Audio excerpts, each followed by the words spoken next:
This is The Download from Sounds Profitable, your daily source for the essential news of the business of podcasting. I'm Newton Shuttlecotty. Here's what you need to know for today, Tuesday, February 18th. First up, Spotify is booming, except for its ad business, by Catherine Perloff. Spotify has long offered both a paid ad-free subscription tier and a free with ads tier for listeners looking to access its content. But some advertisers aren't satisfied with the results, and Spotify's actions aren't shaping up to improve it. In 2024, despite recording its first annual profit in the streaming service's lifetime, ad revenue growth slowed from 15% in the first half of the year to 6.4%. Advertisers have also complained that their ads are no longer reaching enough of Spotify's audience, especially companies who target a specific niche of consumer.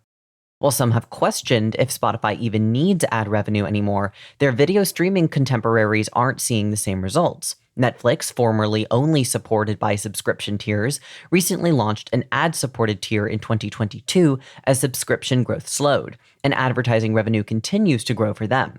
In terms of audience reach, podcasts have proven that targeting niche consumer groups can be incredibly simple, and companies acquired by Spotify were at the heart of proving that out in podcasting, making it difficult to balance the results versus their vocalized goals.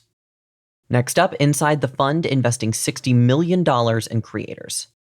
Slow Ventures, an early-stage VC fund with a specialty for niche creators and brands, has launched the $60 million Slow Creator Fund. In exchange for 10% equity in the company, the fund is contributing $1 to $3 million intended to foster steady, sustainable growth as opposed to flash-in-the-pan results. Said program investor Megan Lightcap, quote, "We have a thesis that there's going to be a subset of creators that are very capable business builders who start to build interesting companies tailor-made for their audience. And they're going to do so with better cost of acquisition, higher lifetime value, and greater attachment than the average founder," end quote. Any audience takes time to build, and engaged audiences that are more effectively advertised to can take an especially long time. Once a niche creator finds their audience, however, the connection and ROI is undeniable. Next, Spotify's partner program is paying off. After 1 month of adoption, Spotify's revamped partner program, which allows podcast creators more opportunities to make money off of streams and listeners, appears to be going well based on the limited data shared by Spotify for just a few shows. The company has shared that, quote, hundreds of creators are making over $10,000 a month on the platform, but has not compared that against their previous Spotify ad network revenue or the disruption of publisher-initiated dynamic ad insertion.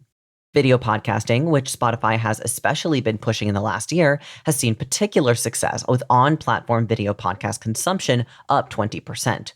Sounds Profitable partner Bryan Barletta shared on LinkedIn some important further questions regarding the data, such as how much of these shows' catalogs are fully converted and uploaded as video, and how does the program compare view for view against how YouTube pays out. As the race between Spotify and YouTube to capitalize on video podcasting continues, more data is needed besides simply revenue figures. Finally, Small is Beautiful by Brian Morrissey. In his newsletter, The Rebooting, Brian Morrissey shared how the tides are turning as big companies look to smaller ones for how to build out their product suites and teams.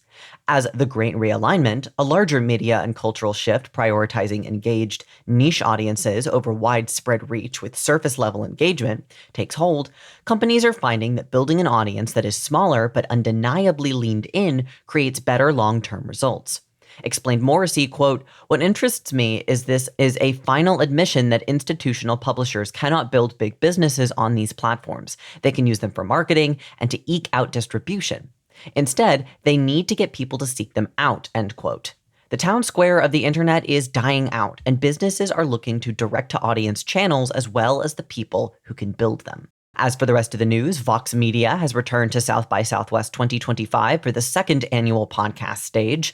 Said Sounds Profitable partner Bryan Barletta, quote, "We are incredibly impressed with the commitment to growing podcasting at South by Southwest by both Vox Media and iHeartMedia.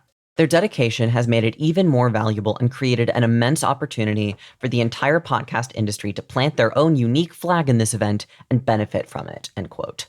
The 2025 AMBI Awards nominees have been announced. ARN has launched ARN Data Match, a new brand solution focused on first-party data matching. Adweek looks at data showing that half of Americans feel stereotyped by ads. And Business Insider covers how the new administration's tariffs are affecting influencer marketing, which in turn may affect podcasting. Be sure to check out the links to every article mentioned right in your podcast listening app or at soundsprofitable.com, where you can also subscribe to the newsletter version. The download is written and produced by me, Newton Shuttlecotty, Brian Barletta, Gavin Gaddis, and Tom Webster. For Sounds Profitable, I'm Newton Shuttlecotty. Download us again tomorrow.